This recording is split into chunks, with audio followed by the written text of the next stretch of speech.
take a subject from the Quran and we study it. We covered so far some very great subjects. I'm sure those who attended with me, they agree with that. The last one was how to write a contract of loan. And we said the longest ayah in the Quran is the ayah of debt. D-E-B-T. Debt. It is so serious, my brothers and sisters. This issue of loans is so serious that even a martyr, the dearest people to Allah after the prophets are the martyrs. People who die shaheed, fighting for Allah's sake. Those people still cannot go to Jannah until their loans are paid.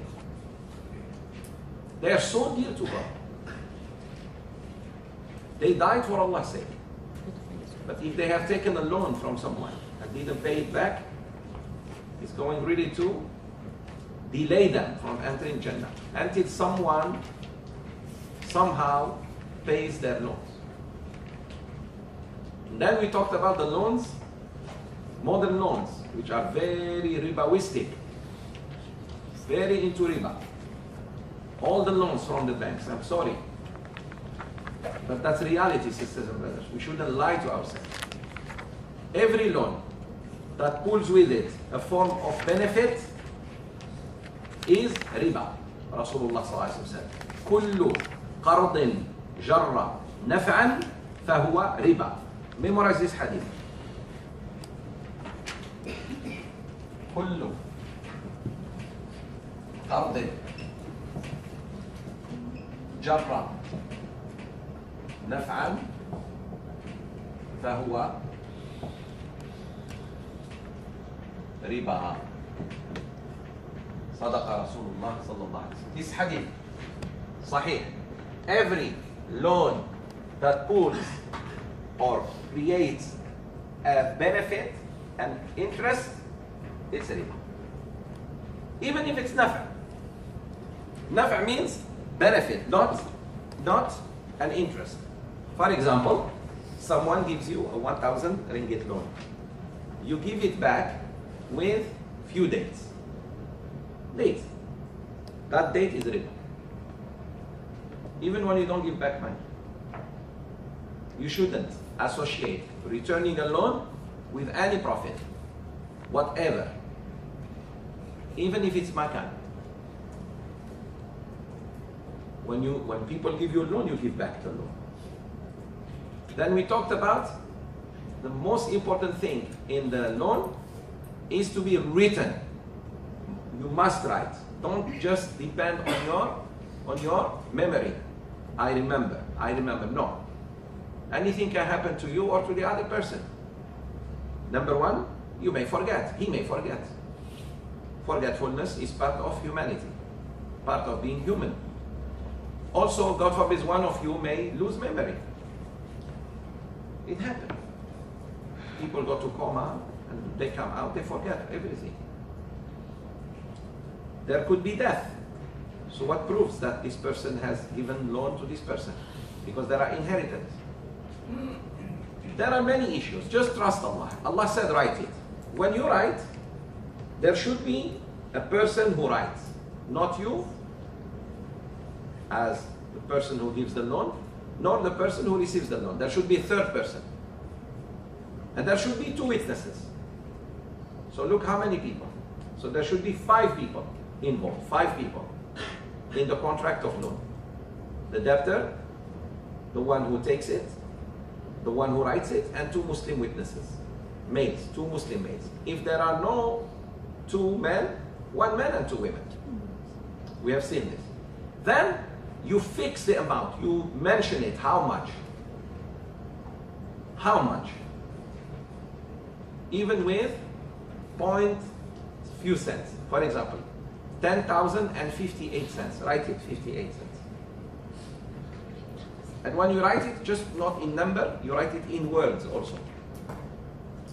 3, we said for a fixed period. You have to fix the period. You cannot just write it. I have given him a loan, he will return it to me. No. When?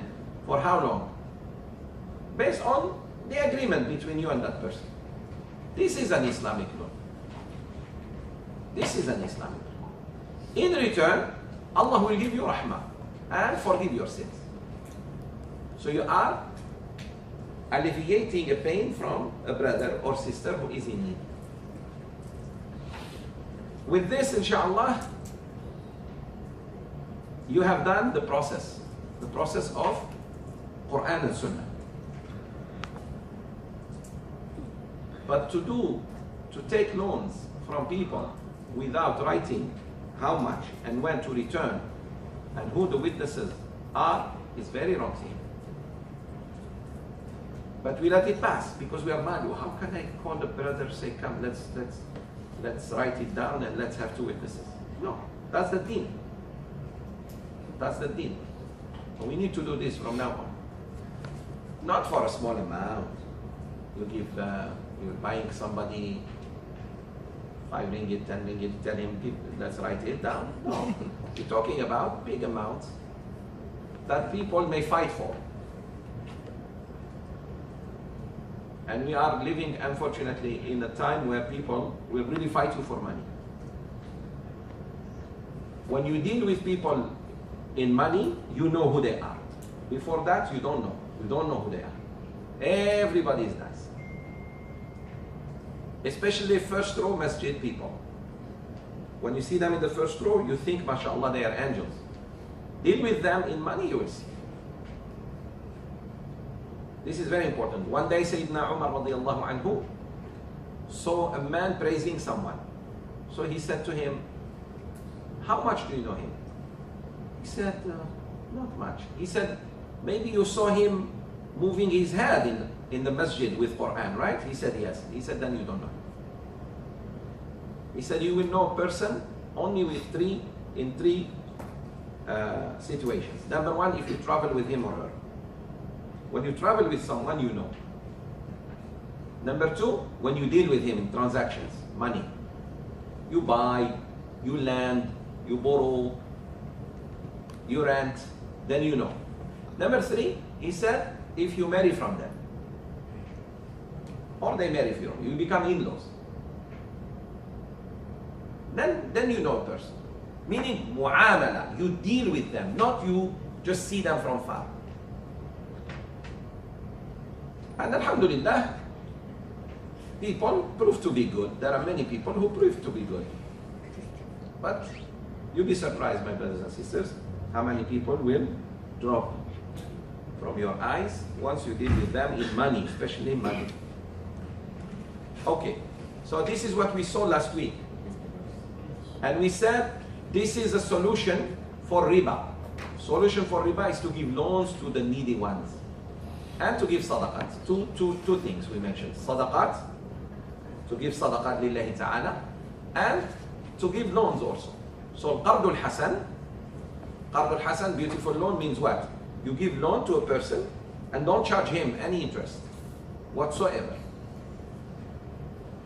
In return, Allah will bless you, bless your wealth, bless your health, bless your children, everything. And that's more than money. When you are blessed in your health, when you have peaceful mind, when you have good health, when you have wonderful children around you, more than being the sultan of the world.